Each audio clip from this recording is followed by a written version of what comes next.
Salut les baigneurs. Bon, comment dire, il y a quelque temps, le baigneur m'avait chopé la caméra en pleine sieste sur la plage pour faire l'éloge de sa série préférée, Alerte à Malibu. Pour vous présenter nos excuses vis-à-vis de ce malheureux contretemps, nous avons décidé de dédier cet épisode à un visage bien plus reluisant du sauvetage en mer, en parlant du sauvetage sportif. Le sauvetage sportif est aujourd'hui une discipline sportive à part entière qui se distingue par la diversité des épreuves qui sont proposées, que ce soit en mer ou dans d'autres plans d'eau, avec ou sans embarcation, où l'on retrouve les épreuves dites côtiers, ou encore en piscine, où les épreuves sont dites d'eau plate. Ces rencontres spectaculaires attirent tout le temps un public nombreux, sans jamais lasser. Mais avant tout, commençons par le commencement, c'est-à-dire d'où vient cette discipline. Eh bien, ce n'est autre qu'en Australie, au tout début du XXe siècle, en 1902 plus exactement, à Manly Beach. À cette époque-là, vous n'allez pas le croire, mais se baigner dans l'océan était tout bonnement interdit. Mais malgré cela, certains comme William Gotcher se rebellèrent en forçant le gouvernement d'alors à finalement autoriser la baignade en journée. Ouais, moi je m'en fiche que ce soit interdit en journée. Je préfère les bains de minuit.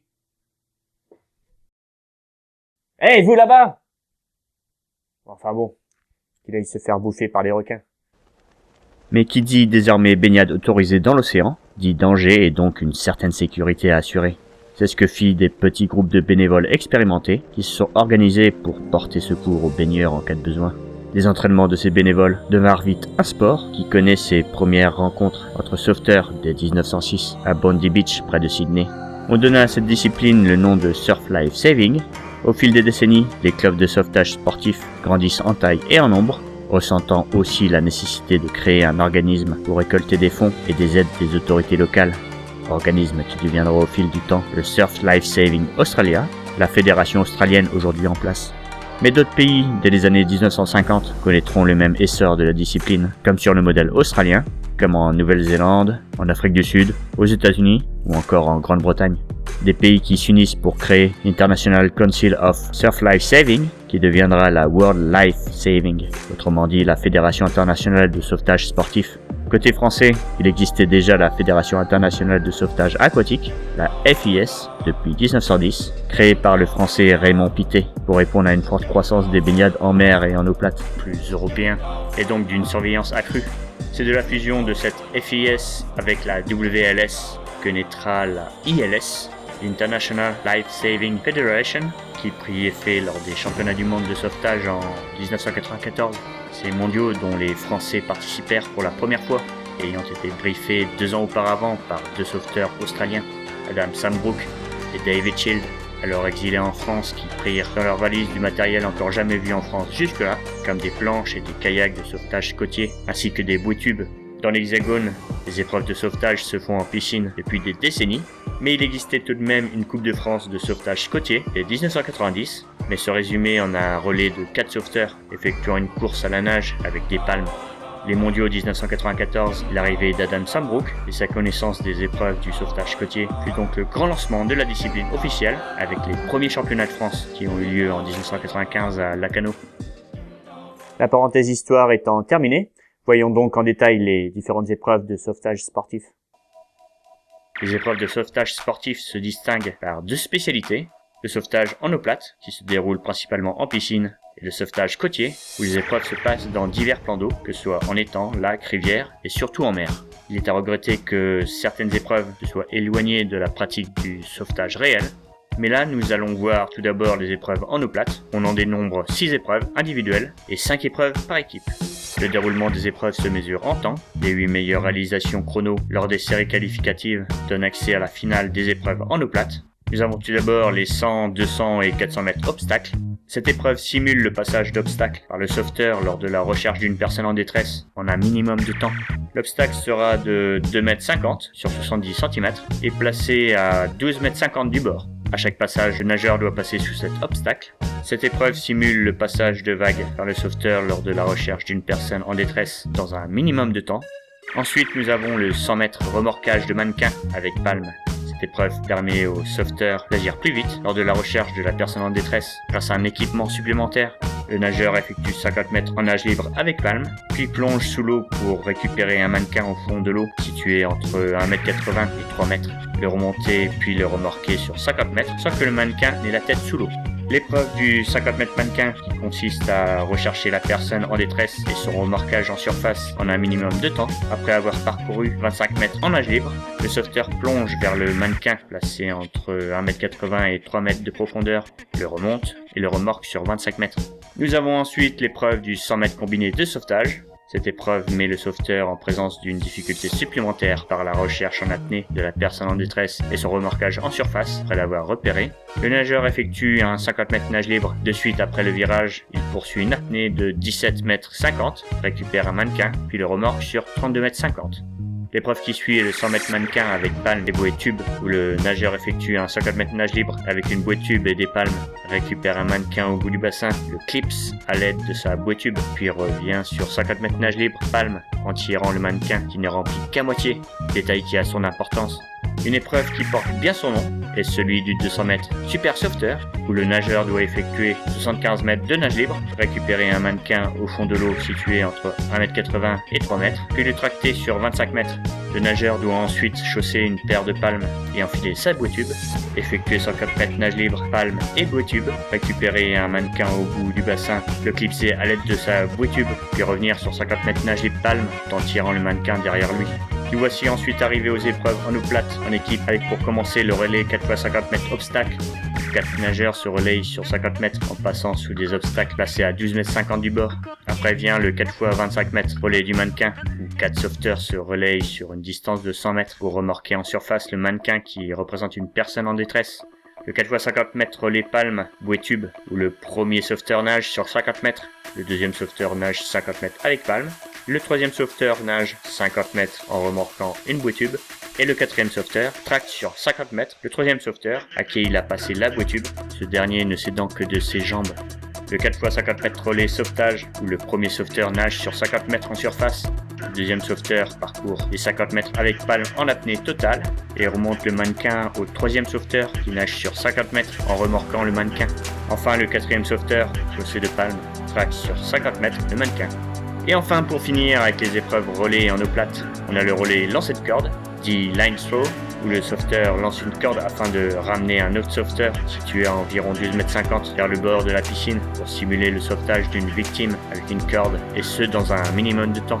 Et pour conclure avec les épreuves en eau plate, on a une épreuve de simulation de sauvetage appelée le cercle, qui propose à une équipe de 4 sauveteurs de résoudre différentes situations de détresse, et ce dans un temps limite.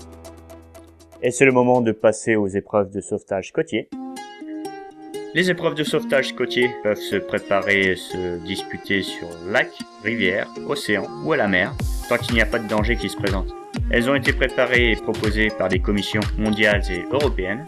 On dénombre 7 épreuves individuelles et 4 en équipe sous forme de relais. La France a repris de son côté ces épreuves et je vais vous lister en les modifiant sur quelques points. Le programme des compétitions de sauvetage côtier est très souvent modifié en fonction des conditions de la houle, de vent, de marée, lorsque ça se déroule au bord de la mer. Et justement, cette adaptabilité permet d'être diffusée chez les sauveteurs, ce qui peut être un point crucial en cas de sauvetage en situation réelle. Pour commencer à lister les épreuves de sauvetage côtier, commençons par la plus basique, la nage, où les sauveteurs partent de la plage et doivent nager, contourner les bouées qui symbolisent des noyés et revenir sur la plage pour franchir la ligne d'arrivée. Ensuite, nous avons le sprint sur le sable, beach sprint, où le sauveteur effectue un sprint sur la plage sur une distance de 90 mètres. Cette épreuve peut être jumelée avec la course du même style, mais sur 2 km. L'épreuve du board race, avec un paddleboard, où les sauveteurs s'élancent d'une ligne de départ, rament avec leur planche jusqu'à une ou plusieurs bouées qui symbolisent un noyé et reviennent jusqu'à la plage le plus rapidement possible. Dans les catégories poussin et benjamin, le paddleboard est remplacé par un hyperboard. L'épreuve du surf ski, autrement dit le ski race, où le départ se fait dans l'eau et les sauveteurs doivent effectuer un parcours délimité par des bouées avec leur surf ski, avant de revenir vers la plage, passer la ligne d'arrivée, matérialisée par 2 drapeaux dans l'eau. L'épreuve du beach flag, où les sauveteurs sont couchés sur le sable à plat ventre, dos au bâton, qui sont plantés à une ligne parallèle à la ligne de départ, mais distante de 20 mètres.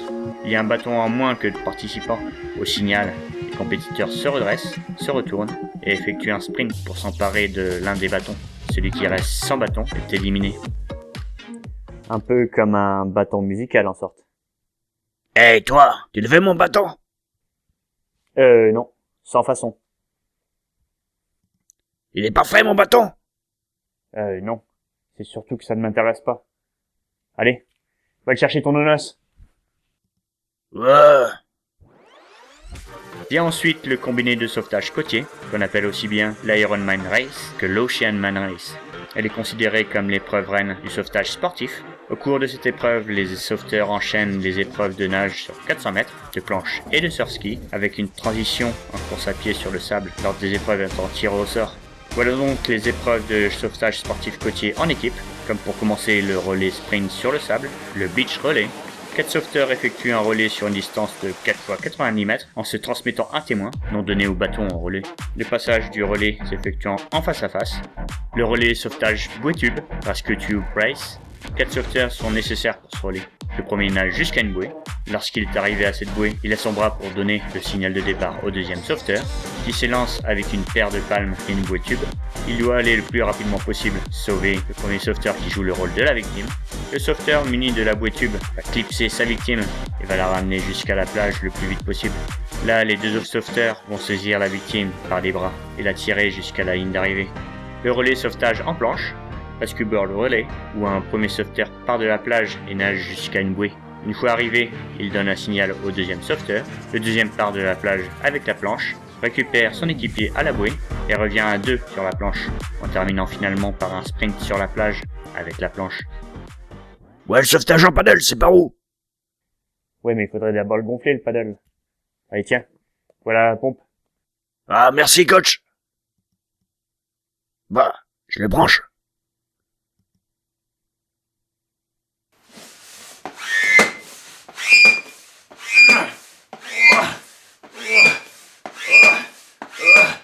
Ouais, c'est sévère, coach, comme pompe.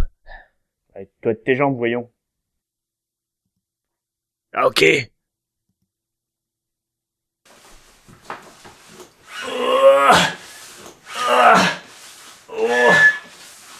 Oh, mon dos. Ah, je me suis bloqué. Wow. Même en junior, tu n'aurais même pas le niveau. Le relais combiné de sauvetage, appelé aussi le Tap-in Relay, c'est un Oceanman en équipe comme vu précédemment. 4 sauveteurs se relayent et réalisent chacun une des épreuves, sprint, nage, planche, kayak. Le relais planche, une épreuve qui demande à 4 sauveteurs de parcourir différentes distances dans la mer en nageant pour l'un, en parcourant la distance en planche de sauvetage pour un autre, et en s'aidant d'un surf-ski pour le suivant. Le quatrième termine ce relais par une course sur le sable. L'épreuve de relais nage, qui est tout simplement un parcours de nage effectué par 4 relayeurs. L'épreuve dite de double ski, qui se résume en un parcours de surf ski biplace. L'épreuve appelée Team Race, qui est un parcours de nage effectué en équipe et où les 4 membres de chaque équipe partent en nageant en même temps. Et enfin, pour finir en beauté, l'épreuve du surfboat, qui est en tant que telle une discipline très spectaculaire. Un équipage doit effectuer un aller-retour près de 800 mètres sur le fameux surfboat, un bateau de près de 300 kg avec des rames longues de 5 mètres au travers de déferlantes impressionnantes. Bon, c'est bon, coach. C'est gonflé. Ok. Enfin. C'est par ici le départ. Hein? Oula. C'est mal barré. S'il peut même pas tenir assis sur son paddle. Le sauvetage sportif est une discipline désormais présente durant les World Games, une sorte d'antichambre pour les sports voulant devenir un jour une épreuve olympique. Le sauvetage sportif a déjà été présent lors d'Olympiades en tant que discipline d'exhibition. Côté palmarès, lors des championnats du monde qui ont lieu tous les 2 ans et qui rassemblent près de 113 nations, les Australiens, fondateurs historiques de la discipline, trustent bien les premières places, comme les Américains. Mais les Français commencent un peu à tirer leur épingle du jeu, à l'image du titre de champion du monde en équipe décroché en 2018. Au niveau européen par contre, la France est bien présente sur les podiums depuis un bon nombre d'années déjà.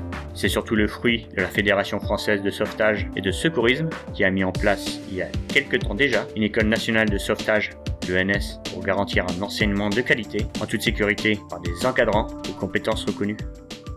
C'est donc terminé pour cet épisode sur le sauvetage sportif. Je vous invite à laisser des pouces en l'air afin de rendre cette vidéo plus visible sur YouTube, à laisser des commentaires si vous avez des questions ou des informations à y rajouter. Salut les baigneurs sur les réseaux sociaux, comme sur Instagram, où se déroule en ce moment un quiz spécial natation. Quant à moi, je vous laisse Je vais former le baigneur au lavage sportif des toilettes qu'il a lamentablement souillé.